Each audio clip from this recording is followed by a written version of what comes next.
What is going on, comic fam? It's your boy, the bearded comic bro, and I am joined by comic creator Stephanie Phillips. Welcome to the show. Hey, thanks so much for having me on. I am ecstatic to have you on. You've written for Dark Horse and Image and Image Top Cow, the DC. I mean, the list goes Aftershock. The list goes on and on. And you have been one of my favorite writers these past 2 years, getting into your stuff. So I'm excited to talk to you about comics. Yeah, me too. Thank you. If you were watching the show and you aren't familiar, I mean, you've written Butcher of Paris, you've written Artemis and the Assassin, you've written, you just finished up Nuclear Family, you did Red Atlantis, you did A Man Among Ye. I mean, and you're currently writing Harley Quinn. Again, gang, if you haven't heard of Stephanie Phillips, you don't watch any comic review shows. I do, because I talk about her books all the time. So thank you, Stephanie. Thank you for promoting the books. It's a long list. It is. So how did you get into creating comics then? I guess it's kind of like a weird roundabout way. I was in grad school and I just I was doing academic publishing, and it's like, I don't know, I always liked being creative. And when I tried to be more creative with academic publishing, usually I was told like, this isn't the format we use. We don't publish this kind of content. Now there's kind of some cool like digital academic publications or things like that have kind of popped up. But especially at the time, they were just like, this isn't what an academic publication looks like or sounds like. And so it was like, yeah, I can do that template in that format, but I wanted to do something else. And so I started saving up money to find an artist and kind of produce my first comic on my own and just give it a shot, see if I liked it. I thought maybe I'd tell one story and like that would be it. And, it would be fun and done. And then after I put out that book with Black Mask, Aftershock kind of came knocking, and from there, others started asking. And then within about 2 years, I quit teaching and I just do comics full time. So it was unexpected, but I'm really lucky to get to do what I do for a living every day. That's awesome. I was gonna ask at one point, I'm like, how do you do all the stuff that you do? So now that you're doing it full time, that makes a little bit more sense. Yeah, it's definitely still a lot. Yeah. I think the biggest like thing to learn, especially once you get into that spot, is like, how many books can I do at a time and still be like 100% on everything? Because I think my favorite quote of all time that I think about because I need it is like when Ron Swanson sits down with Leslie Knope in Parks and Rec, and he's like, always full ass one thing, like don't half ass two things. And it's one of those things where like I want to make sure I'm giving everything my undivided, as much of my attention as I can give it. So it's like, it's been that balancing act right now. That's kind of the spot I'm in, is like, what tips me over? Like, what's that number? You also might be the first person that has ever quoted Ron Swanson on my show before, and I love you for that. That's fantastic. I've got a little figurine of him in my office. As you should. Everyone should listen to Leslie Knope and Ron Swanson for the wisdom. So have you always been drawn to comics? Like, did you read comics as a kid, or is this was an outlet for you that you found, then you kind of discovered comics through that? Or I've always been a comic fan. Okay. I grew up just obsessed with Batman. I was born like around the same time the animated series started, and I mean, for a lot of like millennials, I think that was our intro to all things Gotham and superheroes for that matter. Like, if it wasn't for that show, not only would I not have found comics, but that led to other things. Like I loved Wolverine, or I think Spider-Man is probably my favorite Marvel character. And I remember finding that and just being like, wow, it's like a kid superhero. Like that kind of thing was so cool. But if it wasn't for the animated series, like I wouldn't have gotten there. So that show always meant a lot to me. I was pretty much 24/7 in a Batman costume from the ages of like 5 to 7 until it just didn't fit anymore.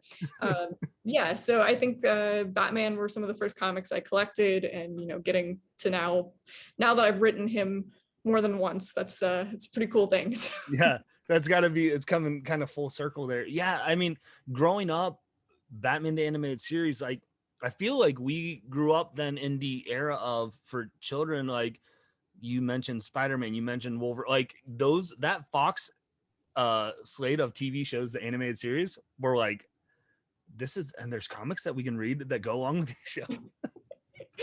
Absolutely. Yeah, that was super cool, like getting to see that. And I feel like there were also cartoons or like Power Rangers, other things that just promoted like cool action heroes Yeah. that I was just definitely into. So when I saw that comics had so much more of that, like that thing that I just, whatever it was about that was like scratching that itch for me. I was like, oh, I want more of this.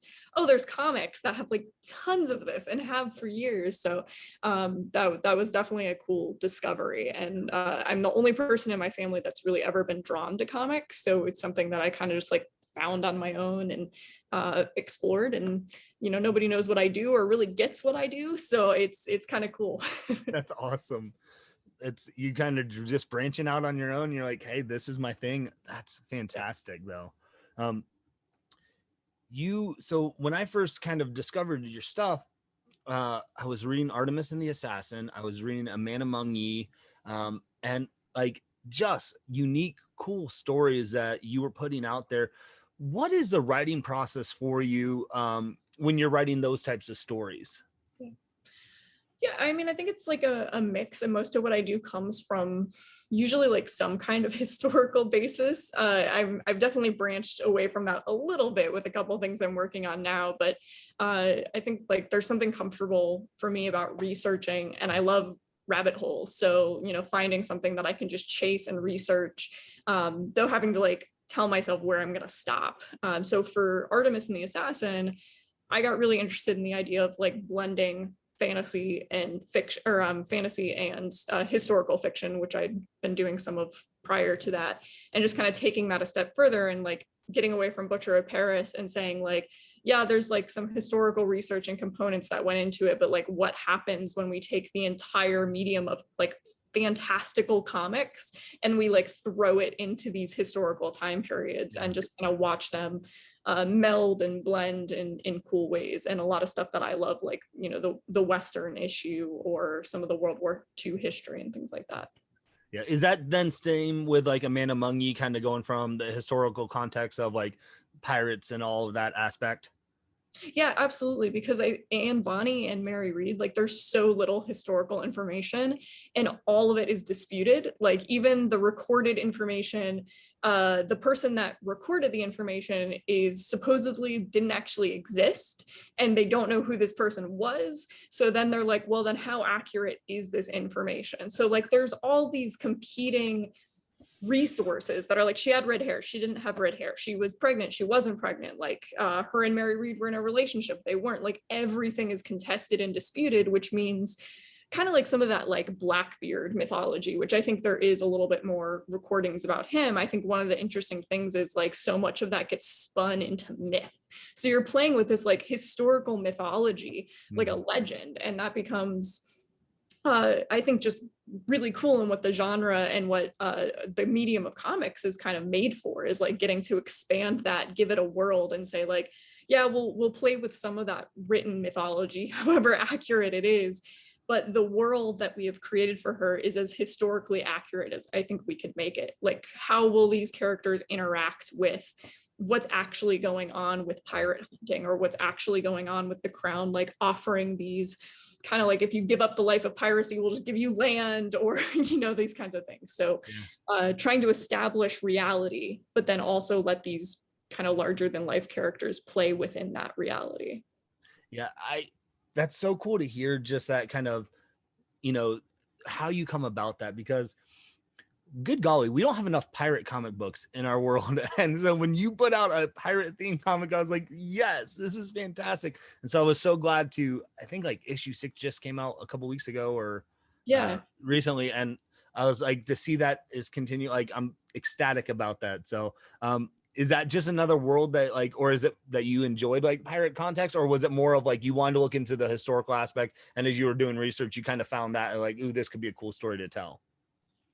I don't know how I first heard about her, but I think being from Tampa Bay, where like everything is Buccaneers and pirates all the time, and like Gasparilla Festival, it's like you come across really interesting pirate lore just living on the bay. Like on my way to one place I used to work as a teenager, there's a pirate ship permanently docked in Tampa Bay, and like once a year for the Gasparilla Festival they like set sail and fire off the cannons and stuff. But it's just like, if a permanent fixture of your day is a pirate ship like on the horizon, like that's just a weird it's something that like you kind of take for granted, like, you know, bringing friends from out of state and like all of a sudden you drive by it and they're like, what is that? That's our pirate ship. You don't have a pirate ship in your city? Like it's definitely like, you know, a little bit of the mythology of where I'm from. And I feel like with the series 2 artist Josh George, he's actually from Florida as well, so it was kind of cool getting to like gel with him over some of our shared childhood memories of pirates. Yeah, I feel like most of you, like in the Midwest here, I don't drive by pirate ships very often. No, you don't? You should start setting them up just as like weird pop-up pirate ships just to see how people react. Just mow down some of these farmers' cornfields and just throw a pirate ship there. Yes, exactly. But guys, listen, Stephanie Phillips told me to do this. It's okay.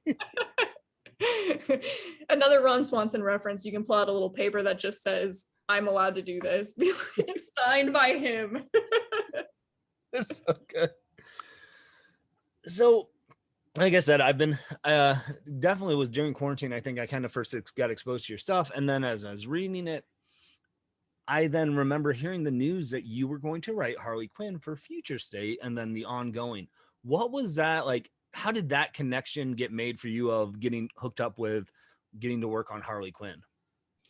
Yeah, I mean, I think I was just doing like progressively bigger things here and there at DC, and starting with the Wildcat mini that I did, or short story that I did with Riley Rossmo. And, you know, I think Riley and I could tell even from just doing 8 pages together, both of us were kind of just like, we should do more. Like, let's do some more. So Riley and I were in touch. We worked on some stuff that has not seen the light of day.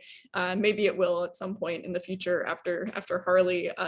But, you know, we had been working together. So by the time we got to Harley, it was kind of like, we've already been gelling for like months, like putting together ideas or concepts and just like jamming together. And it was really exciting to get to move on to something with him where it's like, we can hit the ground run, like we know each other and, you know, we know how to work together.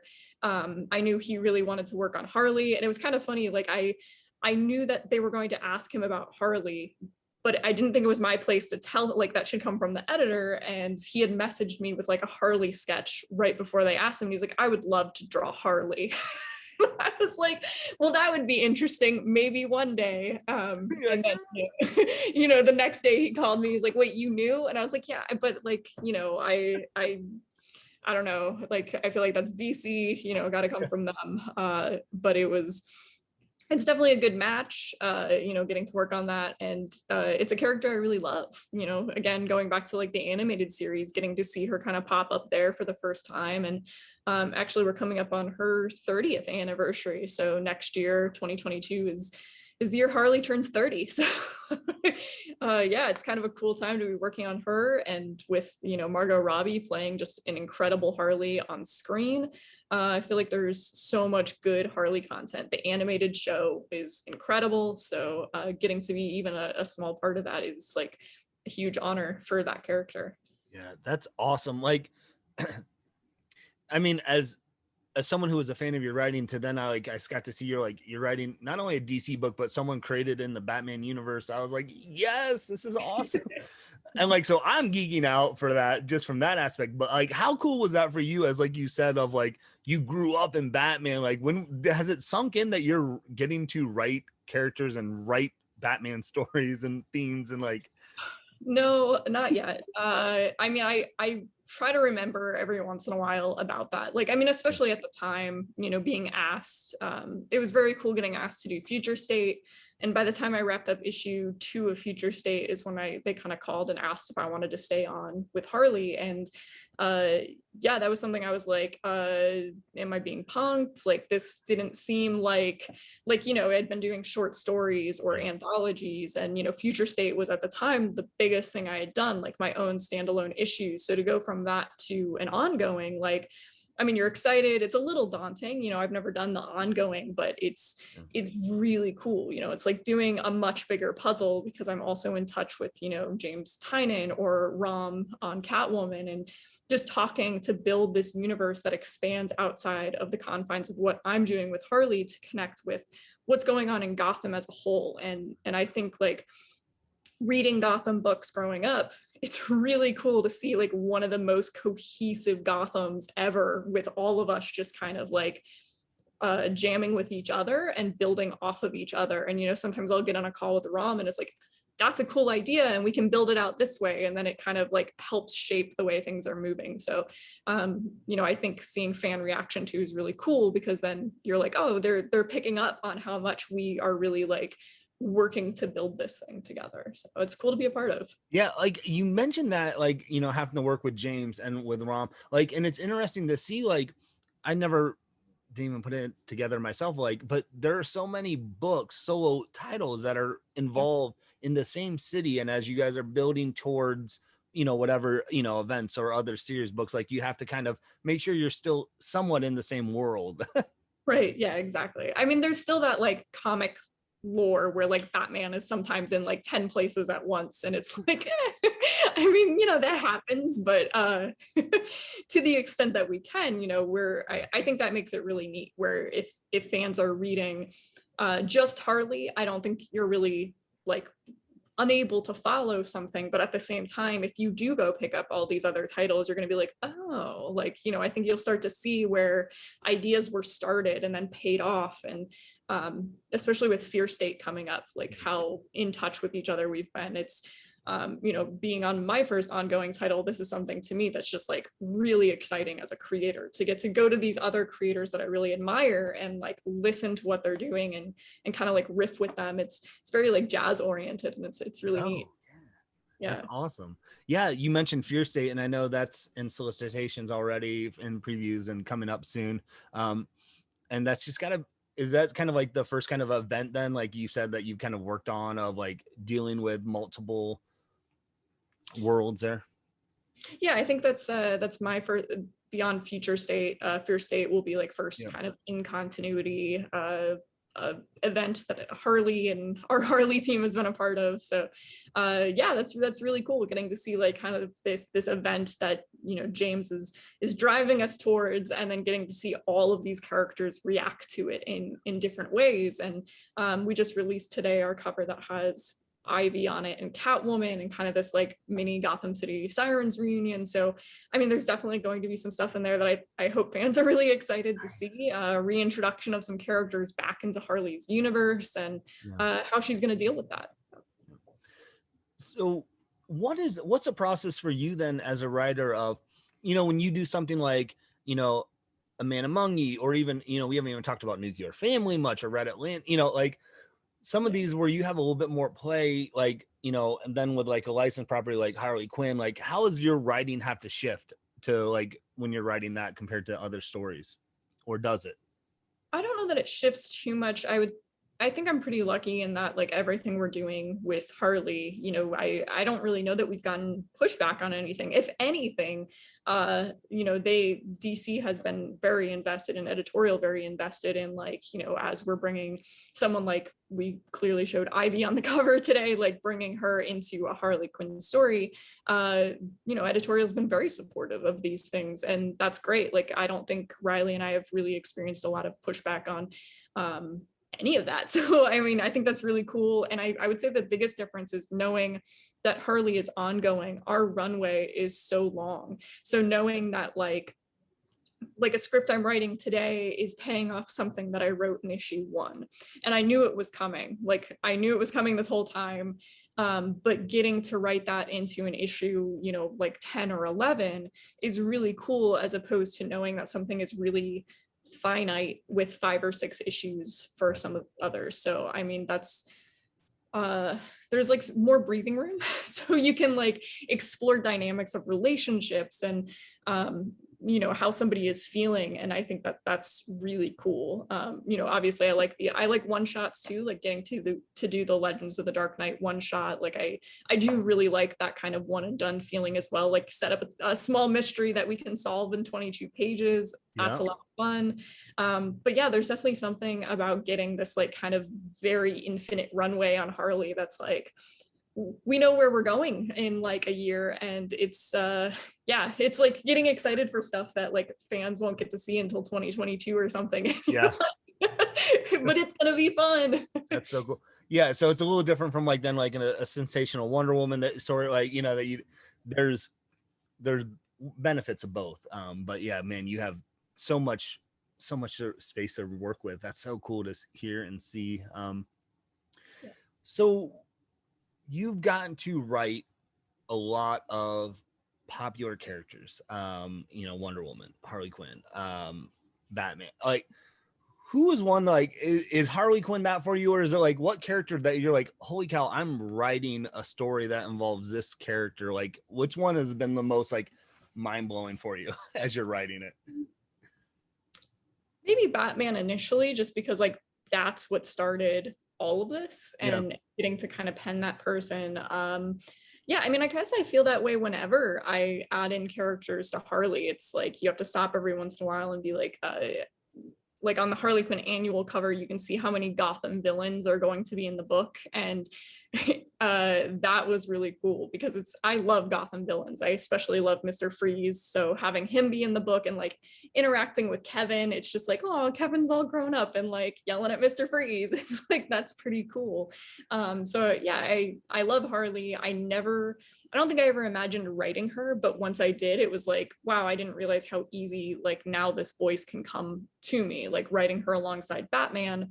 I think I still have to think about Batman in a way that's just not like second nature, in a way that Harley became. Like I feel like I've unlocked that portion of my brain where I can turn off the like filter, and that becomes Harley Quinn. So it's just like it's just you know, letting that rabbit hole go wild, because that's Harley. Like when she gets a hold of something, she's going to chase it, and she's super verbal, and like that's a really cool portion of your brain to just turn off and like see what comes out. And it's like, well, that's Harley. That's fun. That's so cool. And you were writing, you know, if you're not currently reading the Harley Quinn series, but you introduced very early on into the series one of my favorite villains of Hugo Strange, which is, I think, the dynamic to have Harley Quinn with her background and you have Hugo Strange with his background, to have them at each other like is a brilliant move. And I'm surprised we haven't seen more like that in past Batman books. Yeah, thanks. Yeah, I like Hugo a lot, and I wanted there to be like a couple layers to where Hugo is maybe not always the person that's going to punch somebody, so giving him his crony Lockwood, and then the new villain that's being introduced, I think he comes out next week in Harley Quinn #5, named Keepsake, and kind of what his relationship to Hugo is, and we'll explore his background in the annual as well. So yeah, that's pretty cool, getting to introduce like new characters that Riley and I worked on together alongside somebody as established as Hugo Strange is really cool. Yeah. We'll deviate real quick from Harley Quinn, and because I don't want to keep you too much longer, but you just wrapped up Nuclear Family from Aftershock, which was a fantastic read. And I feel like it probably ties into what you said earlier about a little bit of the historical context, a little bit about the, you know, fantasy aspect. But man, that was a trip. Where did that kind of idea blossom from? Do you remember that? Yeah, that started with the short story by Philip K. Dick, Breakfast at Twilight. So Philip K. Dick has this, I mean, I think it's like 2 or 3 pages, where essentially the family has traveled to like a potential future alternate timeline, but they don't really explore what's on that timeline or what has become of like the United States at that point. And so I was like, well, that's some pretty open area to just say, like, if we sent the family there, like maybe let them explore it some and try to do this in the vein of like Philip K. Dick or Twilight Zone, and really just think about like, I like the idea that American idealism is a really fake, like a mask. And once you start peeling away those masks or layers, what's underneath, and our family literally descends further and further and further into that. I mean, I'm calling it an alternate reality, but the reality of how rotten things are underneath that mask, and you know, how fake that reality of this like American exceptionalism really is. So yeah, that's kind of where that came from. A lot of things that I like watching, there's a lot of MASH inspiration, Twilight Zone, like I said, just kind of things that lived on that corner to kind of explore, like the main character being a Korean War veteran and having some of these flashbacks. Like I love that Tony drew, when we see Korea in issue 5, it's the swamp from MASH. I was like, thank you, that's great. So it was pretty cool getting to add some of these things in that I feel like I look to a lot as a creator. Yeah, and you mentioned the art on that book. Like I remember reviewing it, I'm like, this feels like if Norman Rockwell made a comic book. Like that's the feel, like the art, like it was just such a beautiful the art style with your writing. It just was a fun adventure that you're like, that takes you, like you said, on deeper levels that you're like, huh, makes you really think. Well, thank you. Yeah, Tony is absolutely incredible, and hopefully we'll have some new announcements about Nuclear Family soon. But we're maybe not done with it. So yeah. All right. Well, like I said, I don't want to keep you too long. I hesitate to ask if you have anything else that you're working on or anything, because you have, I mean, how many comics have we listened today? And we tried to breeze through. So, but besides Harley, is there other stuff that you're working on that you can talk about, or is it mostly just focusing on Harley right now that you can? Yeah, mostly Harley. We did announce today I'm doing a series of stories that are backups in Detective Comics called Arkham Rising.